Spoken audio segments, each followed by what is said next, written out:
Sir, AIADMK மாதிரியான ஒரு பெரிய இயக்கம் இப்படி ஒரு பெரும் அசம்பாவிதத்திற்கு பிறகு ஆதரவளிப்பதற்கான காரணத்தை அவர்கள் சொல்லிட்டாங்க. நாங்கள் மனிதாபிமான அடிப்படையில் கடந்த கால திமுகவினுடைய வரலாறு இப்படியான விஷயங்களை அவர்கள் செய்வார்கள் அப்படிங்கிறத ஒப்பிட்டு நாங்கள் ஆதரவு கொடுக்குறோம் அப்படின்ட்டு. இன்னொரு பக்கம் இவர் இங்கே போனாவே உயிருக்கு ஆபத்து அப்படின்ட்டு ஒரு விஷயம்.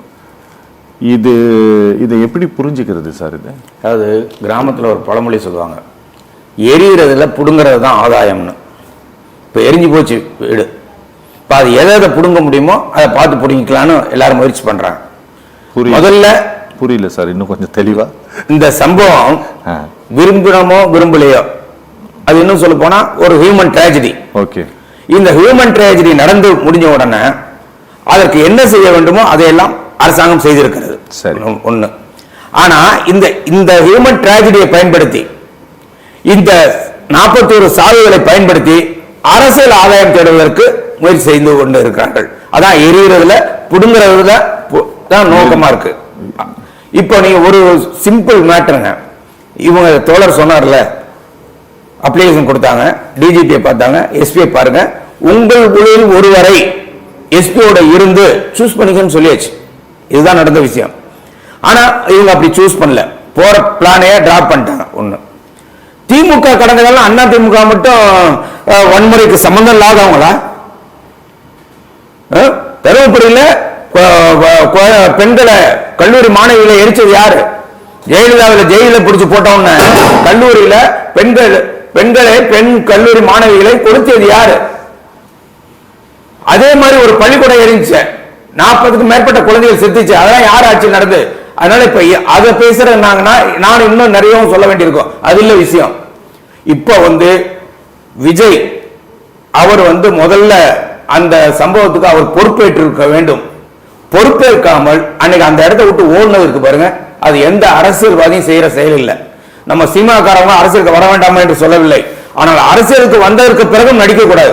இப்ப தோழர் ஒரு விஷயம் சொல்றார், எங்கேயாவது ஒரு துன்ப நிகழ்ச்சி நடந்த இடத்துல, ஒரு இறப்பு நடந்த இடத்துல எங்கேயாவது இறப்பு நடந்தவங்க போய் செய்தி கேட்டு வந்திருக்காங்களா? இழப்புக்கு உள்ளானவர்களை சந்தித்து அந்த இடத்துல தான் போய் பேசியிருக்காங்க. இதான் எனக்கு என்னமோ வரலாற்றுல எப்படி நடக்காத ஒண்ணு நடந்தது, 41 பேர் செத்தாங்களோ அதே மாதிரி வரலாற்றுல எந்த அரசியல் தலைவரும் பண்ணாத ஒரு விஷயத்தை விஜய் பண்ணியிருக்காரு. அங்க இருந்து வர வச்சிருக்காரு, எல்லாரும் வரல. அதுல முக்கியமான பாயிண்ட், நாங்க வரமாட்டோம் பார்க்க மாட்டோம்னு சொல்லிட்டாங்க. பதில் நான் என்ன கேள்வியை கேட்கவே ஆரம்பிக்கல, அதுக்கு சேர்த்து பதில் சொல்லுங்க. ஒண்ணு, அவங்க சில பேரும் வரல. ஒண்ணு, அப்படி என்ன பயம் உங்களுக்கு? நீ மக்களுக்காக தானே வரேன்ட்டீங்க. சம்பாதிக்கிறத விட்டுட்டேன், அது நான் நல்லா சம்பாதிச்சுக்கிட்டு இருந்தவன், நான் சம்பாதிக்கிறதே விட்டுட்டேன், மக்களுக்காக தானே வர்றீங்க, வாங்க. யார் கொள்றாங்கன்னு பாத்துருவோம், வாங்க. திமுக காரன் கொள்றாங்கன்னு சொல்றாங்க, இன்னைக்கு அந்த பொறுப்பேற்க முடியுமா? அது நைனா நாகேந்திரன் திமுக காரன் கொள்றான்னு சொல்ல முடியுமா? அவர் உயிருக்கு ஆபத்துன்னு யாரால ஆபத்துங்க? என்னங்க இது? என்னங்க நீங்க மத்திய உள்துறையும் உங்கள்கிட்ட தான் இருக்கு, போலீஸும் உங்கள்கிட்ட இருக்கு, நீங்க அவருக்கு பாதுகாப்பும் கொடுத்துருக்கீங்க, ஒய்பிரிவு பாதுகாப்பும் கொடுத்துருக்கீங்க. தமிழ்நாட்டில் பண்ண லா அண்ட் ஆர்டர் யாரும் போக முடியாத அளவுக்கு இருக்கா? அப்ப யார பயங்காட்டுறீங்க நீங்க? விஜயை தான் பயங்காட்டிருக்கீங்க. விஜயை பல மாதிரி நீங்க வளைக்க முயற்சி பண்ணீங்க. இன்கம் டாக்ஸ் ரைடு விட்டீங்க.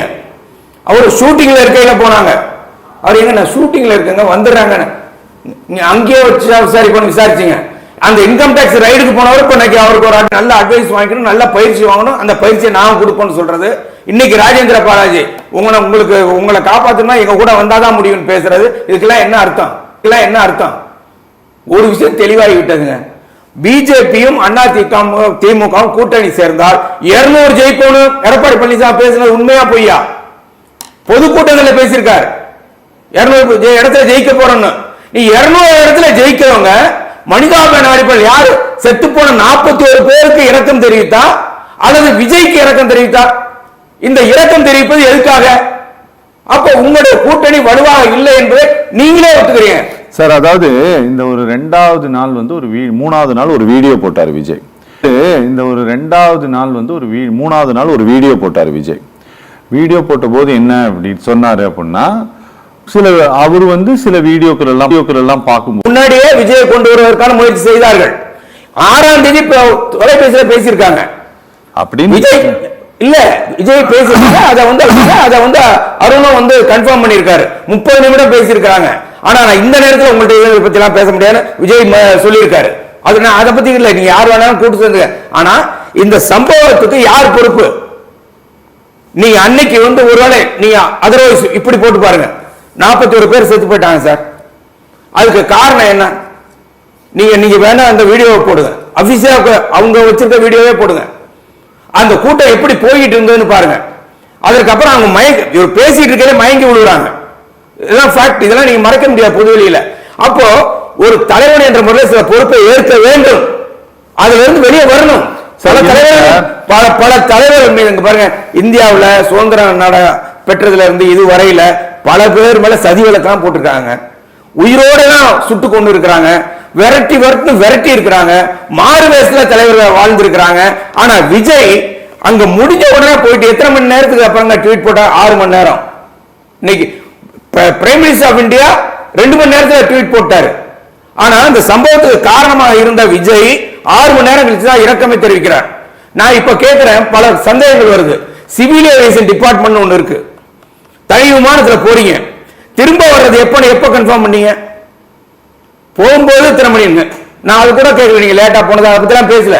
அப்போ ஏற்கனவே ஒரு அண்டர்ஸ்டாண்டிங் ரீச் ஆயிருக்கிறது, அவங்களுக்குள்ள ஏதோ நடந்து கொண்டு இருக்கிறது என்பது புரிவாயிட்டு இருக்கு. பத்திரிகையாளர்கள் நான் என்ன கேட்கிறேன், நீங்க வேற யாருமே சந்திக்க வேணாங்க. கரூர்ல இருந்து திருச்சிக்கு வந்துட்டீங்க, திருச்சியில இருந்து விமான நிலையத்துக்கு போறீங்க, போற வழியில பத்திரிகையாளர் கேட்கிறான், ஏன் அப்ப கூட உங்களுக்கு வருத்தப்படுகிறேன், எனக்கு மனசு கஷ்டமா இருக்கு சொல்லிருக்கலாமே. இப்ப வந்து விஜய் வைத்து பிளாக்மெயில் பாலிடிக்ஸ் தமிழ்நாட்டில் பண்றாங்க. அவர் கூட இருப்பாரு. நான் சொல்லிடுறேன், இதை கேளுங்க.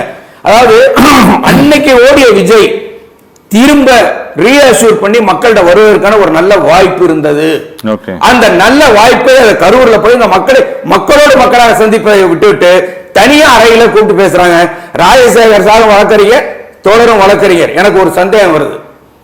இப்போ வந்து உச்ச நீதிமன்ற கண்காணிப்புல ஒரு விசாரணை நடக்குது. இந்த விசாரணை நடக்கிற பொழுது அவர் சொல்றார் 55 அறைகள், பத்திரிகைலாம் 50 அறைகளில் தனித்தனியாக சந்தித்து பேசுகிறார், எழுதி வாங்கி கொண்டிருக்கிறார். என்ன எழுதி வாங்கினார் தெரியணுங்க. ஒரு விசாரணை நடக்கிற பொழுது, ஏன்னா அவர் முதல்ல சதின்னு சொல்லிட்டீங்க எல்லாரும். அப்போ திராவிட முன்னேற்ற கழகத்தின் மீது பழி சுமத்துவதற்காக, ஆட்சியாளர் மீது பழி சுமத்துவதற்காக உதவி என்ற பெயரில் அவர்களை அழைத்து வந்து நான் சொல்வது போல் எழுதி கொடுங்கள் என்று சொல்லி இருக்கலாமோன்னு சந்தேகம் வருது. இதை வழக்கறிஞர்கள் அவங்க சொல்லணும். இப்படி ஒரு விசாரணை நடக்கும் போது தனியா கூப்பிட்டு பேசலாமா? முதல்ல விசாரணை நடக்கும் போது தனியா அழைத்து பேசலாமா அப்படிங்கிறத பத்தி வழக்கறிஞர் என்ற முறையிலும் அதை வந்து நீங்க சொல்லணும்.